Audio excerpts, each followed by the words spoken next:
जय हिंद दोस्तों। आज का वीडियो आप लोगों के लिए बहुत ही ज़्यादा इंपॉर्टेंट है, क्योंकि जब भी मैं किसी भी एयरपोर्ट या फिर एयरलाइन जॉब से रिलेटेड कोई वीडियो डालता हूं तो आप लोगों के मन में कई सारे डाउट्स रहते हैं जिनके आपको जवाब ढूंढने में काफ़ी सारी परेशानी होती है। तो आज के वीडियो में मैं उन सभी चीज़ों के बारे में बात करूंगा जो कि आप लोगों के लिए बहुत ही ज़्यादा इंपॉर्टेंट है, क्योंकि रिसेंटली भी 4-5 दिन पहले मैंने गोरखपुर, प्रयागराज, हिंडन और मुंबई एयरपोर्ट की वैकेंसी से रिलेटेड वीडियो डाले थे, जो कि handyman, RSC, CSC, utility agent या फिर काफ़ी सारे पद थे। मगर उसमें कई सारे डाउट्स हैं जिनके आप लोगों को जवाब नहीं मिल रहे हैं। तो आज मैंने उन्हीं सभी क्वेश्चंस को लिया है जो आप लोगों ने कमेंट करके मुझसे पूछा था कि इसका क्या कर सकते हैं, तो उन्हीं के बारे में आपको बता देता हूं। तो फाइनली जब भी आज की वीडियो में मैं सिर्फ आज की वैकेंसी के बारे में नहीं कर रहा हूं, आगे फर्दर कभी भी जब इस कंपनी के द्वारा वैकेंसी निकाली जाए एआई एयरपोर्ट सर्विसेज लिमिटेड द्वारा, चाहे वो हैंडीमैन के लिए हो या हैंडी वुमेन के लिए हो, RSC, UARD, CSC, junior CSC, utility agent, किसी के लिए भी वैकेंसी हो, ठीक है, और वो वैकेंसी किसी भी एयरपोर्ट के लिए निकाली जाए, तो ये सारे जो जवाब हैं ये सबसे रिलेट करते हैं। तो आप लोग इन चीजों को ध्यान से सुन लें तो आप लोगों को काफी फायदा मिलेगा। तो सबसे पहला क्वेश्चन है, हैंडीमैन, यूटिलिटी एजेंट, आरएससी, यूएआरडी का इंटरव्यू किस भाषा में होता है? तो मैं आपको बता दूं, जब भी इस कंपनी में वैकेंसी निकाली जाती है तो सीएससी और junior CSC, senior CSC, JET, JEP उनको छोड़ के, ठीक है, handyman, handy women, RC, UARD और यूटिलिटी, इनकी वैकेंसी जब भी निकाली जाती है तो आप लोग इसका इंटरव्यू हिंदी में या फिर जिस राज्य में आप देने जा रहे हैं वहां की लोकल भाषा में उसका इंटरव्यू आप लोग दे सकते हैं। इंग्लिश इसमें मैंडेटरी नहीं है, इस चीज को आप लोग बिल्कुल ध्यान रखना, ठीक है। अब दूसरा क्वेश्चन आता है कि कई कैंडिडेट मुझे कमेंट करते हैं, मुझसे पूछते हैं कि सर मेरे पास पासपोर्ट नहीं है, क्या मैं जॉब में अप्लाई कर सकता हूं?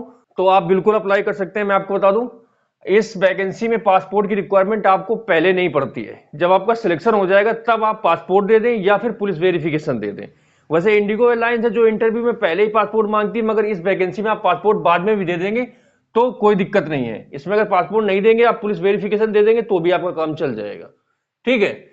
मगर पासपोर्ट आप बनवा लीजिए तो आपको फायदा है। अगर नहीं है तो ऐसा नहीं है कि आपके पास पासपोर्ट नहीं है तो आप अप्लाई ना करें, ठीक है। तो इसके लिए आप बिल्कुल बेफिक्र है ना, आप लोग अप्लाई कर सकते हैं। अब कई कैंडिडेट कमेंट करते हैं कि जब कई सारे पदों के लिए वैकेंसी निकलती है तो क्या मैं एक साथ कई पदों के लिए अप्लाई कर सकता हूं? तो बिल्कुल आप उस कई पदों के लिए अप्लाई कर सकते हैं, मगर उसके लिए आप जितने भी पद में अप्लाई करना चाहते हैं आपको उतने फॉर्म भरने पड़ेंगे, ठीक है, और आपको उतनी डीडी देनी पड़ेगी, ठीक है। इसमें ऐसा कोई बाउंडेशन नहीं है कि आप केवल एक ही पोस्ट के लिए अप्लाई कर सकते हैं।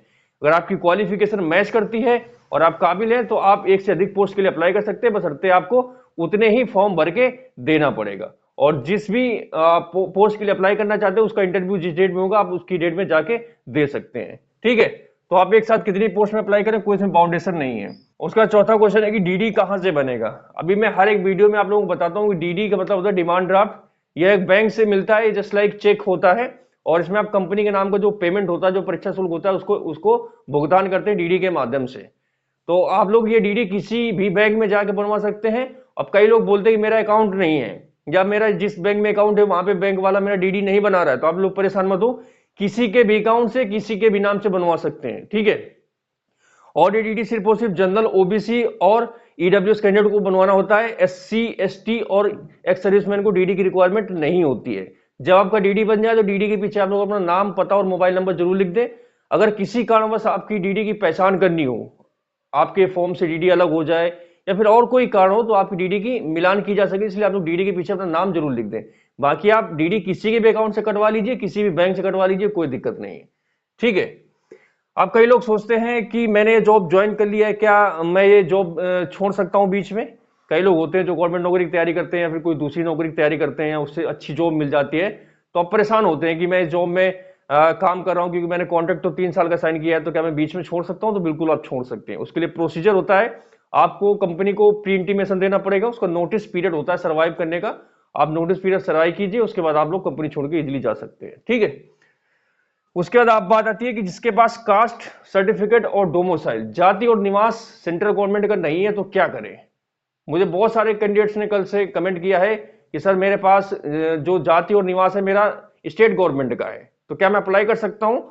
तो वैसे जो पिछले कई रिक्रूटमेंट हुए तो ऐसा कई कैंडिडेट के साथ पहले भी हुआ है, तो उनके पास जब ये डॉक्यूमेंट्स नहीं था तो उन्होंने राज्य सरकार का जो निवास प्रमाण पत्र या फिर जाति प्रमाण पत्र था उसको लगा के उन्होंने अप्लाई कर दिया था। मगर जब वो इंटरव्यू में गए, जब उनका डॉक्यूमेंट वेरिफिकेशन हुआ है तो उन लोगों ने अपना सेंट्रल गवर्नमेंट का डॉक्यूमेंट उनको दे दिया है। वैसे ये 7-8 दिन में बन जाता है, आप इसको अपनी तहसील में जाके बनवा सकते हैं, ठीक है।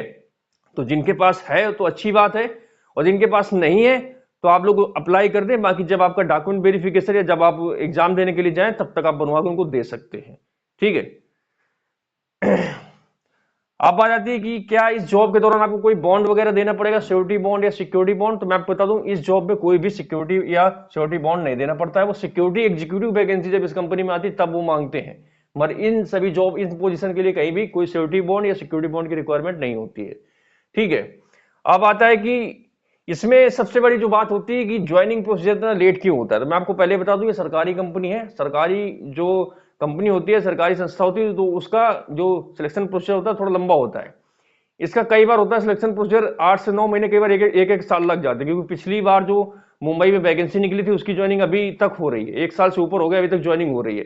तो इसमें आप अप्लाई करने के बाद ऐसा ना सोचे कि आज आपने अप्लाई किया तो 15 दिन बाद आपको जॉब मिल जाएगी, ऐसा नहीं है। इसमें अगर आपके अंदर पेशेंस है, आप थोड़ा वेट कर सकते हैं तो ही अप्लाई करना, अदरवाइज इसमें अप्लाई करने की जरूरत नहीं है। क्योंकि इसमें प्रोसीजर थोड़ा लंबा होता है, इसमें फॉर्म बहुत संख्या में आते हैं, तो कैंडिडेट के जो प्रोफाइल है शॉर्टलिस्ट करने में टाइम लगता है, और एग्जाम सेंटर या सारी चीजों का एक सिस्टम होता है, तो सारे सिस्टम बनाने में टाइम लगता है। तो आप लोग अगर ये चीजें समझते हैं तो ही आप लोग इसमें अप्लाई करना, अदरवाइज अप्लाई करने की जरूरत नहीं है। क्योंकि इसका प्रोसीजर थोड़ा लेंदी होता है, 5 से 6 महीने 8 महीने तो आराम से इसमें लग जाते हैं। ठीक है। अब कई बार होते हैं जब कम पद होते हैं तो उनकी ज्वाइनिंग तो 1 डेढ़ 2 महीने में करा देते हैं, मगर जब 1000 पद और 4000 पद आते हैं तो भाई इसमें तो इनका प्रोसीजर बहुत लंबा चलता है। 2 महीने तो इनके इंटरव्यू चलते हैं, धीरे धीरे करके कैंडिडेट को बुलाते हैं, उसके बाद रिजल्ट आता है, फिर ज्वाइनिंग होती है। ठीक है। तो जहां पे कम वैकेंसी होती है तो वहां पे इनका ज्वाइनिंग प्रोसीजर तो बहुत फास्ट हो जाता है, मगर जहां पे ज्यादा वैकेंसी आ जाती है ना, 100 से ऊपर 200 400 500 आती है, फिर उसमें तो लंबा खींच जाता है। तो आप लोग इन सब चीजों को समझ लेना तभी अप्लाई करना। ठीक है। अब इसमें बात आती है कि सैलरी बढ़ती है कि नहीं बढ़ती, जब प्रमोशन वगैरह या जॉब टाइप क्या होता है। तो मैं आपको बता दूं, इसमें जब आप हैंडीमैन, हैंडी वुमेन और यूटिलिटी के पद पर ज्वाइन करते हैं तो आपकी सैलरी तो बढ़ेगी, मगर इसमें कोई स्कोप नहीं है, प्रमोशन नहीं होगा। आप हैंडीमैन ही काम करेंगे इसमें, क्योंकि उसके ऊपर कोई पोस्ट नहीं होती है। मगर आप लोग एज ए यूएआरडी और आरएससी ज्वाइन करेंगे तो इसमें आपका प्रमोशन होगा और सैलरी भी बढ़ेगी। ठीक है। और जॉब टाइप की एफटीसी में फिक्स टर्म कॉन्ट्रैक्ट बेस में 3 साल की जॉब रहती है, मगर आपको निकाला नहीं जाएगा। ये जॉब 58 साल तक रहती है, 3-3 साल करके बढ़ती रहती है। ठीक है। इसलिए आप लोग बेफिक्र रहना, परेशान होने की जरूरत नहीं है, बट अपना रिकॉर्ड अच्छा रखना, थोड़ा परफॉर्मेंस आपकी सेटिस्फैक्टरी रहनी चाहिए। अब इसमें बात आती है आपको सुविधाएं कौन कौन सी मिलेंगी, छुट्टियां, मेडिकल, यूनिफॉर्म, ट्रेनिंग। तो मैं आपको बता दूं, इसमें आपको पीएफ, आपकी सैलरी से पीएफ कटेगा, मेडिकल मिलेगा, इसमें लीव्स मिलती है, लीव में लगभग वही 21-22 पीएल मिलती है, और 15-16 करीब एसएलसीएल मिलती है, और 15 नेशनल हॉलिडे। तो वही साल में करीब 50-55 छुट्टियां मिलती है। ठीक है।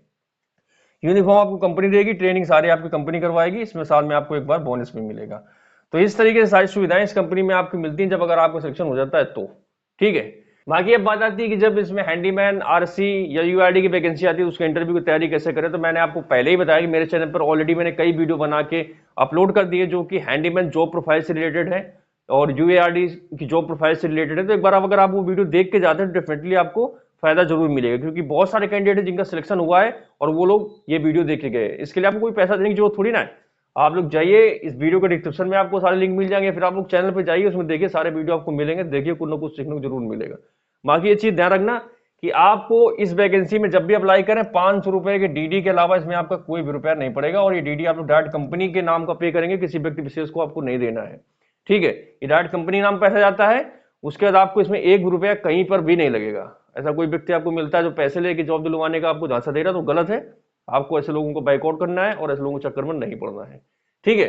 तो ये सारी चीजें जो कि इस वैकेंसी से रिलेटेड मैंने आपको बता दिया। अगर आपको फिर भी अभी कोई डाउट है तो आप लोग नीचे कमेंट कर सकते हैं, मगर उसके पहले आप लोग यार वीडियो देख लिया करो, क्योंकि लगभग मैं सभी वीडियो में सारी चीजें कवर करता हूं, मगर फिर भी आप लोग नहीं देखते हो। ठीक है। अब एक लड़का मुझे अभी कमेंट कर रहा था, सर क्या मैं फॉर्म एक पेज में दोनों साइड निकला सकता हूँ क्या। यार तुम ये बताओ, मुझे एग्जाम देने जा रहे हो, अब उसमें भी तुम एक पेज अगर एक्स्ट्रा निकला लोगे सिंगल साइड में, तो क्या दिक्कत हो जाएगा। बोथ साइड में ले जाओगे, वो कर दें तो ओके कर देगा, और रिजेक्ट कर दे तो क्या करोगे। तो ये बच्चों वाले क्वेश्चन ना पूछा करो, कम से कम आप क्वेश्चन ऐसा पूछो ढंग का हो, जिसका कोई महत्व है। ठीक है। तो खत्म करते हैं फिर वीडियो को, और जल्दी मिलूंगा एक नए वीडियो में एक नई जानकारी के साथ। बाकी आप लोग वीडियो अच्छा लगा हो तो आप लोग लाइक कर सकते हैं, चैनल को सब्सक्राइब कर सकते हैं।